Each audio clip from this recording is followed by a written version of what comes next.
Fala pessoal, bem-vindos ao vídeo de hoje. Eu vou falar sobre este livro aqui, Quem Tem Medo do Feminismo Negro, da Djamila Ribeiro. E antes de começar, clique aí no seu joinha e ative as notificações no sininho aqui de baixo, tá ok? Obrigada!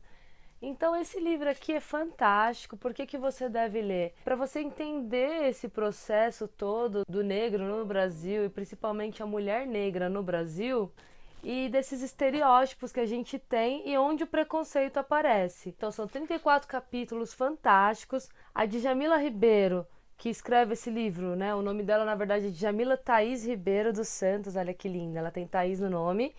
Ela é uma filósofa, feminista e acadêmica brasileira e é uma pesquisadora mestre em filosofia política pela Unifesp. Então ela tem um domínio desse conteúdo, além de tudo que ela sofreu.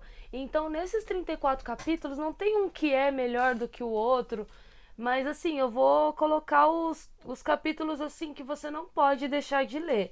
Mas eu acredito que todos, eu li super rápido esse livro, né? O primeiro capítulo é O Verdadeiro Humor Dá um Soco no Fígado de Quem Oprime. Então é um dos que tá marcado aqui, inclusive. Ele fala que existe um tal de um racismo recreativo. O que seria isso? Eu uso a piadinha como forma de perpetuar esse meu preconceito. E eu faço piada só com o oprimido, né? No caso, o negro, a mulher, né? Tem umas piadas de mulher que eu já cheguei a falar no outro vídeo que são extremamente ofensivas, né? Chamando mulher de burra, que mulher não tem competência para fazer nada. E assim, quando você vai reclamar dessa piada, aí as pessoas falam, nossa, como o país tá chato. Poxa, o país tá chato, mas imagina você passar por aquilo, de toda hora falar que seu cabelo é ruim, né? De toda hora falar que você é feia, porque é um estereótipo, né? As pessoas botam assim que a pessoa negra é feia, aí coloca que, todo negro é marginal. Da onde as pessoas tiram isso? Do preconceito. Você olha para um negro e você nem pergunta quem ele é, não sabe quem ele é e você já julga aquele negro muito mais do que os brancos, né? E aí no caso da mulher também é a mesma coisa, né? Mas aqui ela fala mais do negro, da condição do negro, que realmente, né? A mulher negra é a que mais sofre na sociedade, tá certo?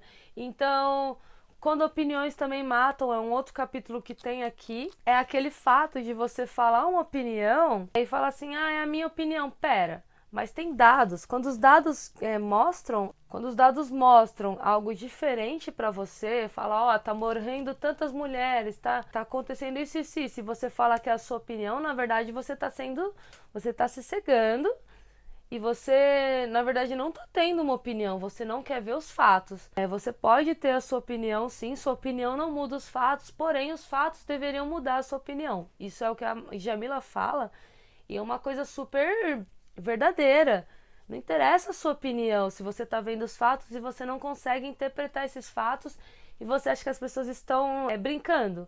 Né? Você tá pegando um negócio lá, um dossiê sobre a violência contra a mulher, que as pessoas foram lá, pesquisaram, e aí você fala, é a minha opinião, isso é tudo mimimi.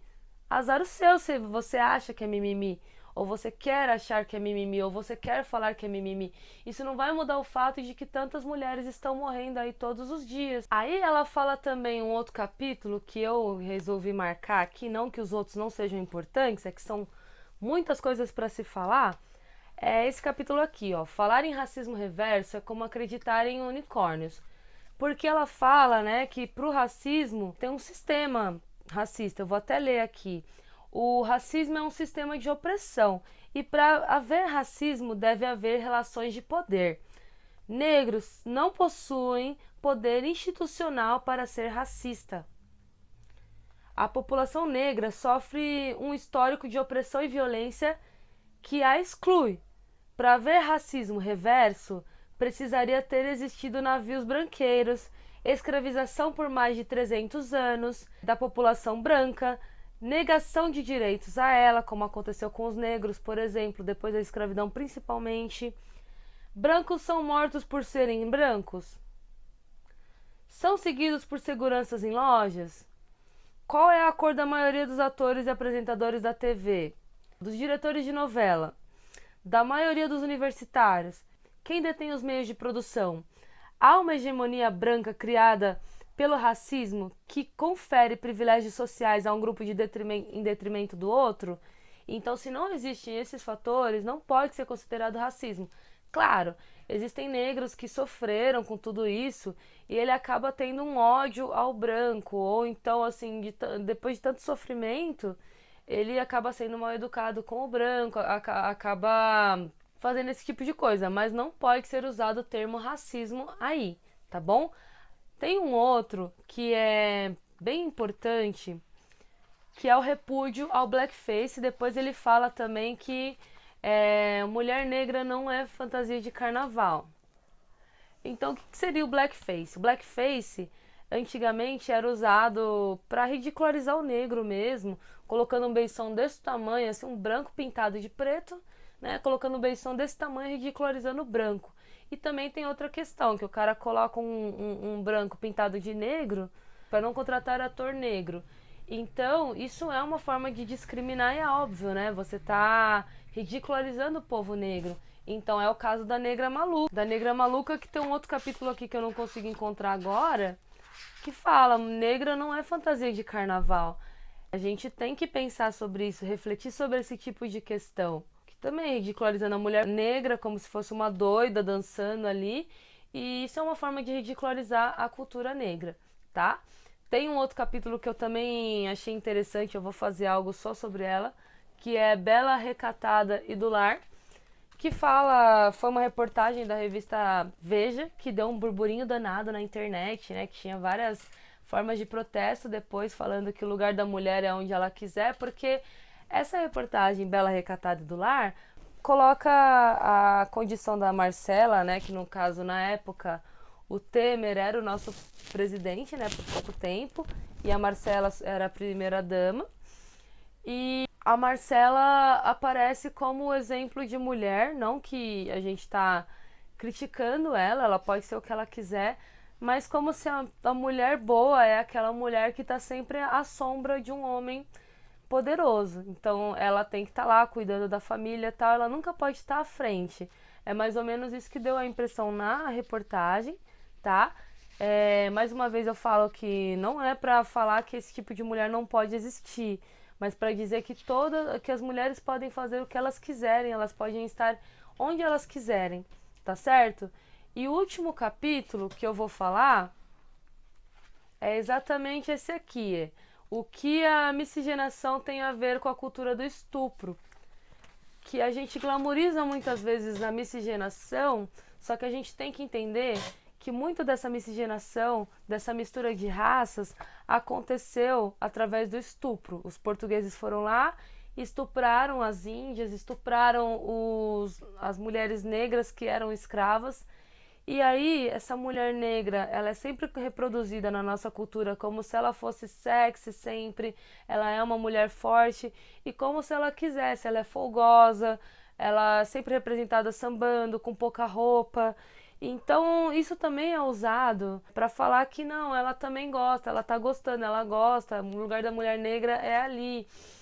E isso é uma forma de preconceito, né? E para perpetuar esse preconceito, a gente usa esse tipo de estereótipo. E aí a Jamila fala uma frase bem interessante, que é essa aqui: em um país em que a cada 11 minutos uma mulher é violentada, não pode tratar o estupro como um tema pontual. Nesse mesmo país, a cada 5 minutos, uma mulher é agredida, o que comprova que, neste país, existe uma cultura de violência contra a mulher. Então é aquela coisa, né, de falar que a mulher tem que ser aquela mulher casta e pura, e se a mulher sair na rua à noite ou com determinadas roupas que inclusive a sociedade meio que exige, né, fala que é moda, fala que é bonito, e aí quando a mulher usa, as pessoas falam que a culpa é dela porque ela está chamando a atenção do homem, como se o homem não tivesse domínio nenhum da sua sexualidade ou dos seus impulsos, e por causa disso ele tivesse o direito de estuprar essa mulher. Então isso não pode ser um tema pontual. A gente tem que começar a repensar as nossas atitudes e as nossas posturas. E o que a gente reproduz aí, a gente passa para os nossos filhos. Antes de mais nada, eu vou falar só mais um caso, né, de uma mulher negra que deu o corpo pela pela teoria racista, né? Que é a Sarah Baartman. Ela, ela era exibida por ter o quadril avantajado. Ela passou a vida inteira sendo exibida aqui e ali.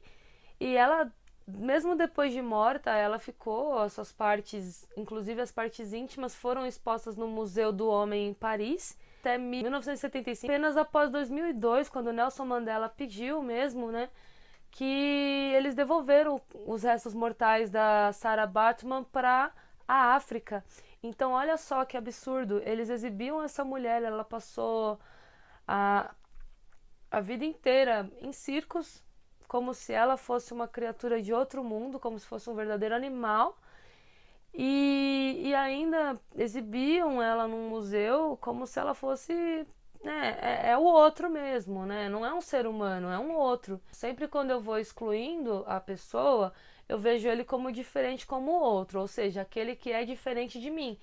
Então muitas vezes eu enxergo essas pessoas como se não fossem seres humanos, como se eu fosse algo superior e essas pessoas fossem apenas o outro. Então vamos pensar nessas questões para isso não acontecer mais. Gente, leiam. Este livro é um fenômeno, é fantástico. A Djamila Ribeiro é a mina. Desde que eu conheci ela, toda vez que eu leio coisas sobre ela, ou ouço ela falar, ela realmente fala coisas assim indispensáveis para o nosso espírito do tempo atual, que é a questão do preconceito mesmo, e ela fala de questões que as pessoas não sei por que estão falando só agora, mas são questões que sempre aconteceram e é uma leitura indispensável para a nossa sociedade atual, tá certo? Beijão para todos vocês, espero que tenham gostado. Tchau, tchau.